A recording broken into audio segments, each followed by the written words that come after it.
in pain. We understand she's in physical pain because she was really hurt. But more than that, it's quite clear she hasn't left that room in a way. She is still on the floor watching it happen.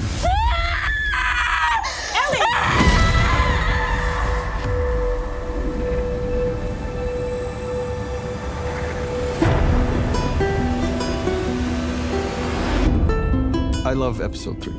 It does something that we just couldn't do in the game. In the game, after Joel dies, because the mechanics of the game are very action-oriented, the mourning period is relatively short. And here we could take almost an entire episode and really feel the loss of this character. There's this really beautiful scene where Tommy comes in and he has to clean up his brother's body. I've thought about that scene quite a bit. You know, I call it the one-man wake. It was definitely a very long night shooting that scene. Pedro and Gabe are kind of like brothers, and you could see how much they love each other, and in a way it's like one character saying goodbye to his brother, but also another actor saying goodbye to someone that's really close to them.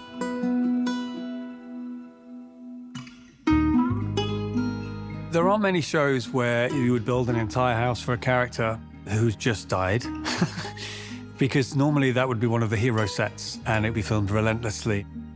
The exterior had been seen, and the interior had not. And we needed it because Ellie has to make a very moving, emotional journey through that house to kind of do her grieving in private. Ellie's headspace at the beginning of episode 3 is dark. It's like the stages of grief, right? I think she's so broken and numb, and then becomes incredibly angry. Shooting the scenes in Joel's house were sad, really sad. There's a couple of takes where I really cried into his jacket. I was operating that shot and I was crying with her because it was so strong. Uncomfortably close was one of my constant words. Being uncomfortably close to people so that their pain is so much more powerful. So the entire town of Jackson suffered. I have a problem sometimes in television shows where a character we care about loses someone in a battle where a lot of people lose people, and those people matter too. Part of the point of the story is the rebuild, and they're beginning that process. You know, rebuild, restructure, do it stronger, do it better. I think losing Joel, it triggers a lot of emotions among the community. It's one thing to be barricaded and protected, but then when one of your own gets killed by an outsider, it strikes a nerve. And that is an impetus for some great changes going forward. We are recovering as a community. We have to move forward. And there's a town hall meeting, which is something that Neil and I thought would be an interesting addition to the way the plot unfolds in the game, to give everyone a chance to comment on how this ought to go. And there are two very particular points of view that are articulated here. One is the forgive and forget, and the other comes from a very unexpected person, Seth. They came into our house. They took one of ours. We saw him be a bigot towards Ellie and Dina on episode 1. And here he is the one that is standing up to help Ellie. And you might not think that would be the case, but people are complicated. And a guy that's bigoted in one moment could still love Ellie and has still loved Joel and knows what happened to Joel was wrong.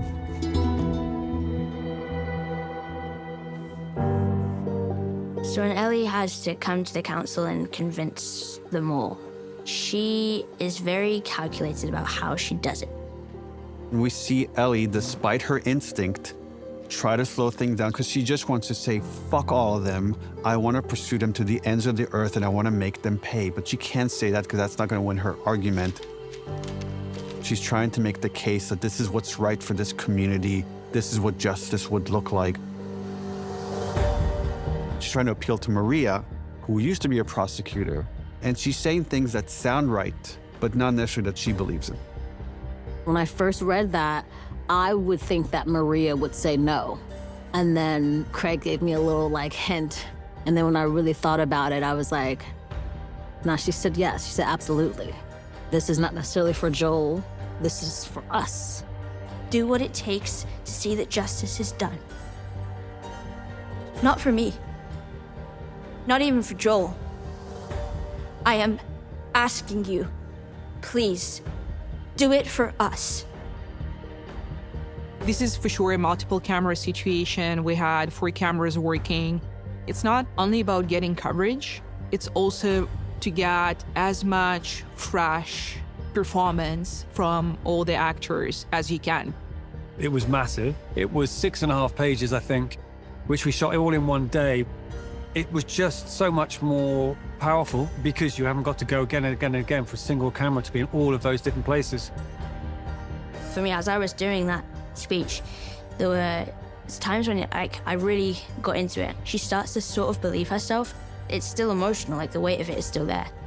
Bella can read things like nobody else. As they say, I could watch Bella Ramsey read the phone book and I would be intrigued. The result of the council isn't like the highest stake ever because she knows. She's already decided that she's gonna go after whoever killed Joel. Ellie's picking up Joel's gun, which should symbolize to our viewers what Ellie wants to do. The problem for Ellie is, just because you want something like that doesn't mean you can get it. And that is where she's gonna need an ally. And in fact, the ally is the person that was there the whole time, Dina. Dina's role for Ellie is vital because it kind of acts as a balancing part of it, or at least a voice of reason. Is there another way, or should we be thinking this differently? If it hadn't been for Dina, this episode would have been very short. She would have just packed her stuff and gone and not had enough stuff. But because of Dina, she's got everything she needs. Dina's a ride or die. I was just like, yeah, this makes perfect sense. Like, of course, Dina would then plan it out and have a whole map, situation, everything. She supports Ellie through and through. There's a lovely line where Dina says to Ellie, I loved him as well, you know. It wasn't just you. And that, again, is another great moment for Dina, where you suddenly see some breaks going on a little bit, and an understanding in Ellie, which is easy to overlook. For the first time, we get a glimpse of Seattle, and we meet these people that we don't know from our story here in the show. They appear to be religious in nature. They talk about somebody called the Prophet. They seem peaceful. In fact, they are fleeing a war. And who do we meet leading this small procession? A father and his little girl. Season 2 is an extension of some of the stuff we've seen in season 1, which like different kinds of communities and what they had to go through to survive. And now we get to see this other group that survived through religion. Prophet isn't magic. They're just people that see truths hidden from others and share that truth no matter what the cost. To the people on the outside, they might appear as a cult. For them, they have certain values and certain beliefs that have kept them alive. So it was with our prophet. Dina and Ellie discover the aftermath of what happened with those Seraphites. And what Ellie sees is a massacre. So there is a cycle of violence out here that's going on. We just don't understand what it is. But Ellie's feeling is, if it's the WLF, the people that Abby's associated with, then they really are the truest monsters of them all. And they need to find them and punish them for reasons beyond simply Joel. Let's go. Ellie and Dina set forth on this journey. We get the sense right away that Ellie's force of spirit will be what drives everything forward, but it is Dina's thoughtfulness and intelligence and prudence that will keep them both alive. Here also on their path is a sense that their friendship is maybe more than friendship. Ellie's trying to figure it out. On the one hand, Dina sort of says it's not, and on the other hand, kind of says maybe it is. Hard to tell. You've kissed girls before. You're gay, I'm not. I'm just curious. Want to know if I'm any good at it. 1 to 10. Okay, fine, 6. Fuck you, 6. That's not bad. That sucks. record, I don't believe you. Isabella and Bella were together a lot, and we were really just seeing the beginning of that. But there's a lot of scenes where we're just finding our way. They are finding their way. But the two of them now are our pair. We are a show where two people a lot of times are alone, getting from one place to another, and now our two people are Dina and Ellie. And on the way, one of my favorite scenes in the show is where they stop to just look at Joel's grave.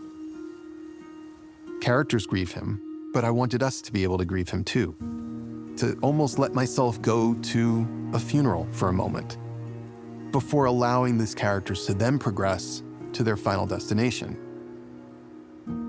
I think when Ellie loses Joel, she really becomes him, steps into his shoes. He was her hero and her role model, despite everything. It's basically like the equivalent of losing a father. It's losing the only person she ever had, the closest thing to family that she ever knew.